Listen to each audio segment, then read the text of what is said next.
संसारावर्ण घोरेय कर्णधार स्वरूप नमोस्तु राम कृष्णाय तस्मै श्री गुरुवे नमः।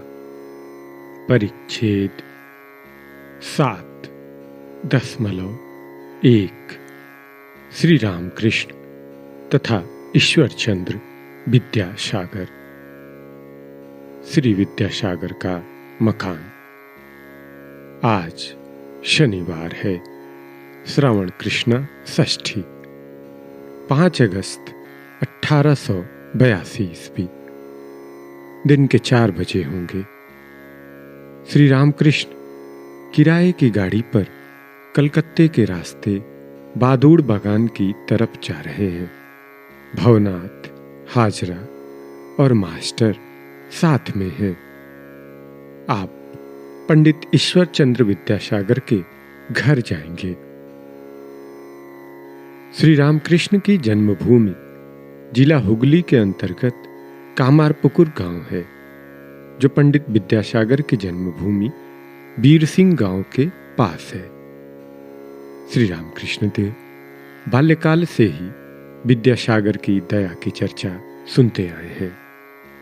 दक्षिणेश्वर के काली मंदिर में प्रायः उनके पांडित्य और दया की बातें सुना करते हैं।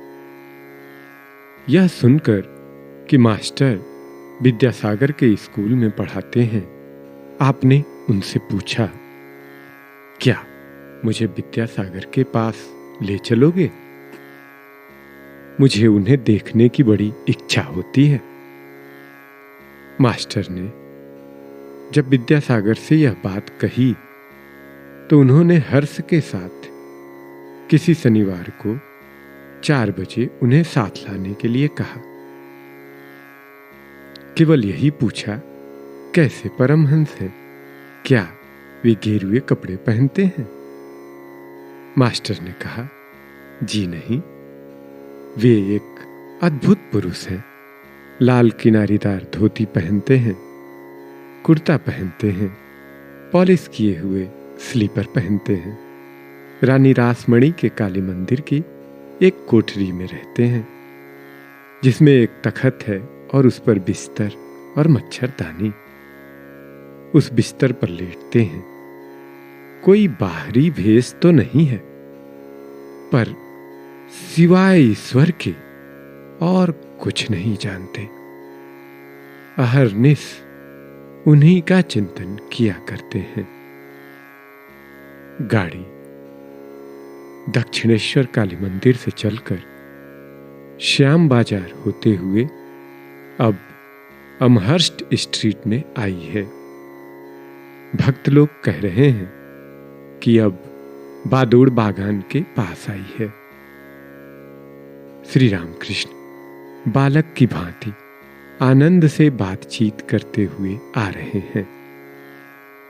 अमहर्स्ट स्ट्रीट में आकर एकाएक उनका भावांतर हुआ, मानो ईश्वरावेश होना चाहता है। गाड़ी राममोहन राय के बाग की बगल से आ रही है। मास्टर ने श्री रामकृष्ण का भावांतर नहीं देखा, झट कह दिया, यह राममोहन राय का बाग है। श्री रामकृष्ण नाराज हुए, कहा, अब ये बातें अच्छी नहीं लगती। आप भावाविष्ट हो रहे हैं। विद्यासागर के मकान के सामने गाड़ी खड़ी हुई। मकान 2 मंजिला है, साहवी ढंग से सजा हुआ है। मकान के चारों ओर खुली जगह है, जो दीवार से घिरी हुई है। मकान के पश्चिम की ओर फाटक है। आंगन के बीच बीच में पुष्प वृक्ष लगे हुए हैं। नीचे पश्चिम वाले कमरे में ऊपर चढ़ने के लिए जीना है। विद्यासागर ऊपर रहते हैं। जीने से चढ़कर ऊपर जाते ही उत्तर की ओर एक कमरा है। उसके पूर्व की ओर एक हॉल है। हॉल के दक्षिण पूर्व वाले कमरे में विद्यासागर सोया करते हैं। दक्षिण की ओर और एक कमरा है। ये सारे कमरे कीमती पुस्तकों से भरे हैं। पुस्तकों पर सुंदर जिल्द लगवाकर उन्हें अच्छी तरह सजाकर रखा गया है। हॉल के पूर्व की ओर मेज और कुर्सी है। यहीं बैठकर विद्यासागर काम किया करते हैं। जो लोग उनसे मिलने आते हैं वे मेज के तीनों ओर रखी कुर्सियों पर बैठा करते हैं। मेज पर कागज, कलम, स्याही आदि लिखने की वस्तुएं, बहुत सी चिट्ठियां और कुछ पुस्तकें रखी हुई हैं। इस मेज के दक्षिण दिशा के कमरे में एक छोटा बिछौना है। यहीं पर आप शयन करते हैं।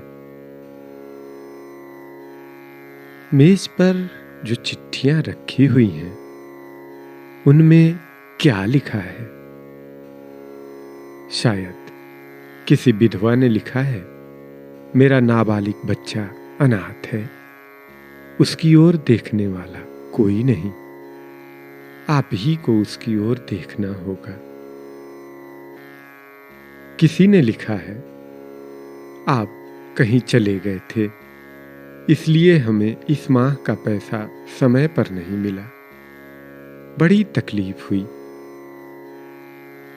किसी गरीब छात्र ने लिखा है, आपके स्कूल में निःशुल्क भर्ती तो हो गया हूं, पर मुझ में पुस्तकें खरीदने की भी सामर्थ्य नहीं है।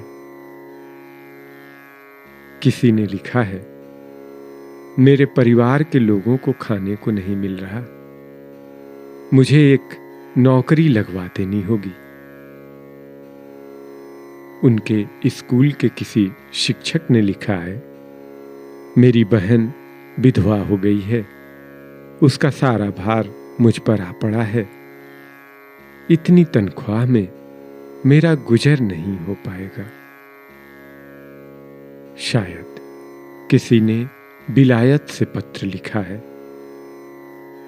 मैं यहां विपत्ति में पड़ा हूं, आप दीन बंधु हैं, कुछ मदद भेजकर इस संकट से मेरी रक्षा करें। किसी ने लिखा है, अमुक तारीख को हमारे फैसले का दिन निश्चित हुआ है, उस दिन आप आकर हमारा झगड़ा मिटा दें। श्री रामकृष्ण देव गाड़ी से उतरे। मास्टर राह बताते हुए आपको मकान के भीतर ले जा रहे हैं। आंगन में फूलों के पेड़ हैं।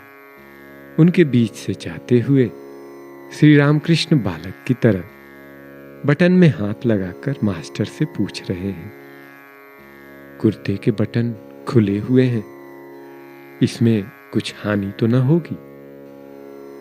बदन पर एक सूती कुर्ता है और लाल किनारे की धोती पहने हुए हैं, जिसका एक छोर कंधे पर पड़ा हुआ है।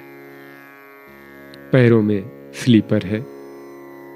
मास्टर ने कहा, आप इस सब के लिए चिंता न कीजिए, आपकी कहीं कुछ त्रुटि न होगी, आपको बटन नहीं लगाना पड़ेगा। समझाने पर लड़का जैसे शांत हो जाता है, आप भी वैसे शांत हो गए। विद्यासागर। श्री रामकृष्ण भक्तों के साथ जीने से चढ़कर पहले कमरे में, जो उत्तर की तरफ था, गए। कमरे के उत्तरी हिस्से में विद्यासागर दक्षिणाभिमुख बैठे हैं। सामने एक चौकोर लंबी चिकनी मेज है। इसी के पास एक बेंच है। मेज के आसपास कुछ कुर्सियां हैं। विद्यासागर दो एक मित्रों से बातचीत कर रहे थे। श्री रामकृष्ण के प्रवेश करते ही विद्यासागर ने खड़े होकर उनका स्वागत किया। श्री रामकृष्ण मेज के पूर्व की ओर खड़े हैं। बायां हाथ मेज पर है, पीछे वह बेंच है। विद्यासागर को पूर्व परिचित की भांति एकटक देखते हैं और भावावेश में हंसते हैं। विद्यासागर की उम्र 63 के लगभग होगी। श्री रामकृष्ण से वे 16-17 वर्ष बड़े होंगे। मोटी धोती पहने हुए हैं, पैरों में स्लीपर और बदन में एक आधी आस्तीन का फलालैन का कुर्ता। सिर का निचला हिस्सा चारों तरफ उड़िया लोगों की तरह मुड़ा हुआ है। बोलने के समय उज्जवल दांत नजर आते हैं। सभी दांत नकली हैं।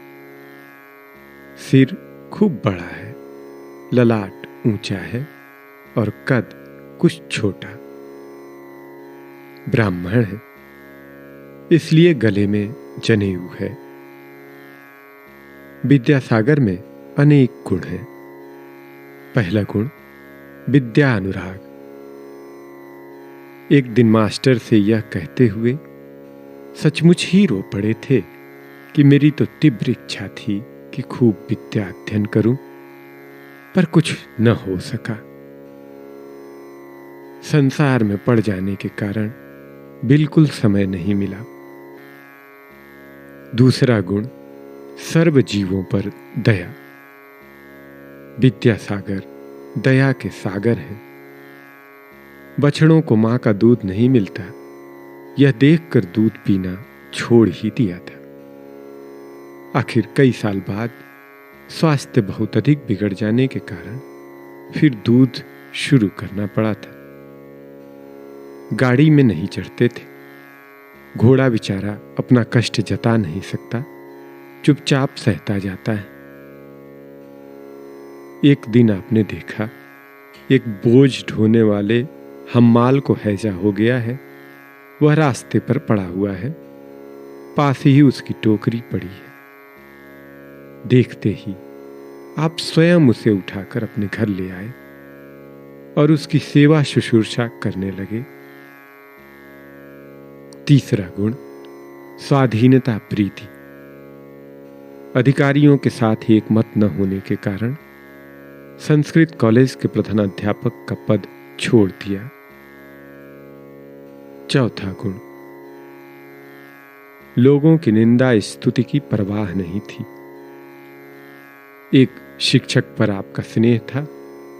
उनकी बेटी के विवाह के समय बगल में उसे उपहार देने के लिए नया वस्त्र दाबकर आ खड़े हुए। पांचवा गुण मातृभक्ति तथा मानसिक बल। मां ने कहा था, ईश्वर, यदि तुम इस विवाह में, भाई के विवाह में नहीं आओगे तो मेरे मन में बड़ा दुख होगा। इसलिए कलकत्ते से पैदल ही निकल पड़े।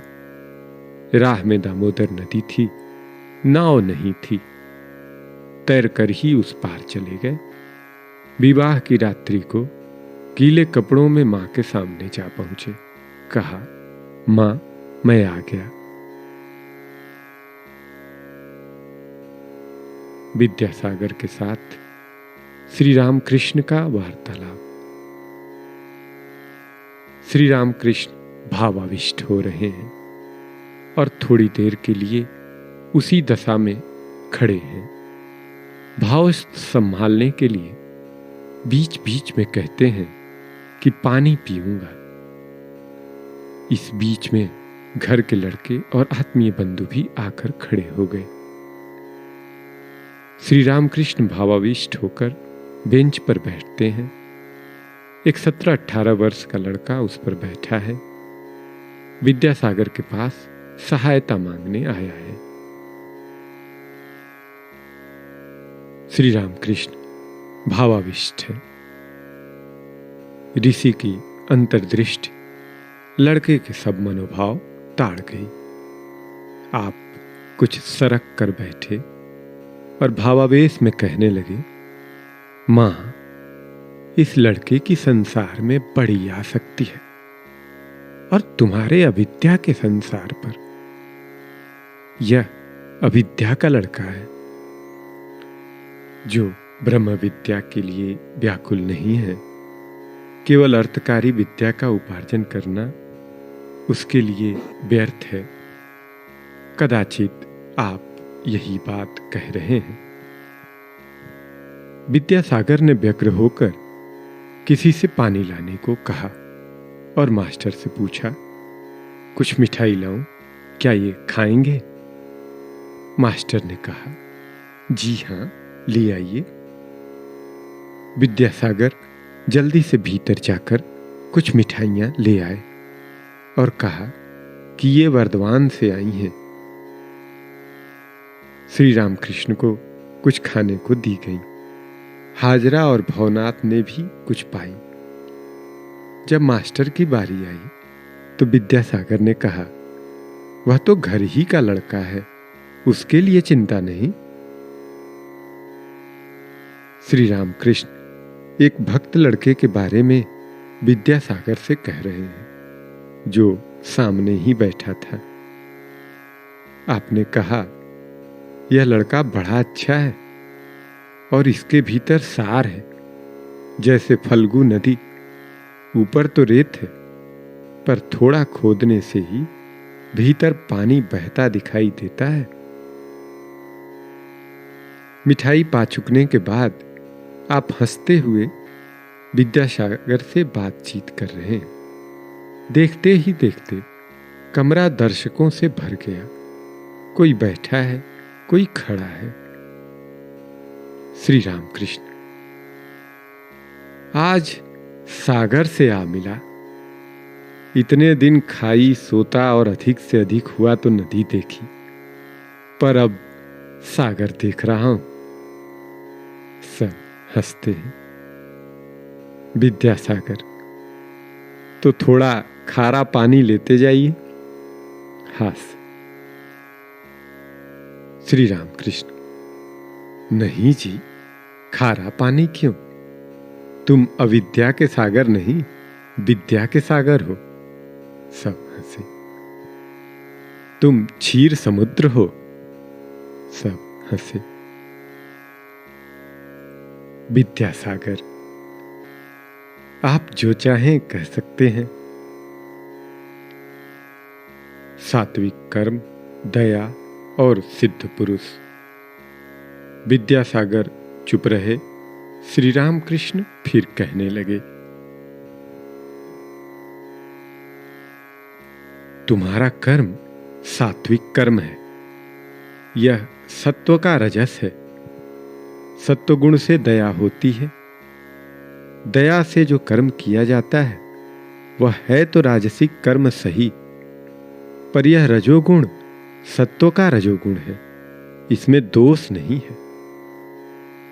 शुकदेव आदि ने लोक शिक्षा के लिए दया रख ली थी, ईश्वर के विषय में शिक्षा देने के लिए।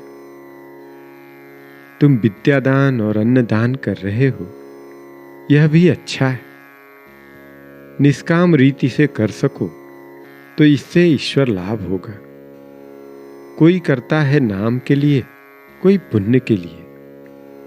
उनका कर्म निष्काम नहीं। फिर सिद्ध तो तुम हो ही। विद्यासागर, महाराज, यह कैसे? श्री रामकृष्ण, साहस। आलू परवल सिद्ध होने से, अर्थात पक जाने से, सिद्ध होने से नरम हो जाते हैं। सो तुम भी बहुत नरम हो। तुम्हारी ऐसी दया। हास्य। विद्यासागर, साहस। पीसा उरद तो सिद्ध होने पर सख्त हो जाता है। सब हंसे। श्री रामकृष्ण, तुम वैसा क्यों होने लगे? खाली पंडित कैसे हैं? मानो एक पके फल का अंश जो अंत तक कठिन ही रह जाता है। वे न इधर के हैं न उधर के। गीध खूब ऊंचाई पर उड़ता है, पर उसकी नजर हड़ावर पर ही रहती है। जो खाली पंडित हैं वे सुनने के ही हैं, पर उनकी कामनी कंचन पर आसक्ति रहती है। गीध की तरह वे सड़ी लाशें ढूंढते। आसक्ति का घर अविद्या के संसार में है। दया, भक्ति, वैराग्य ये विद्या के ऐश्वर्य हैं। विद्यासागर चुपचाप सुन रहे हैं।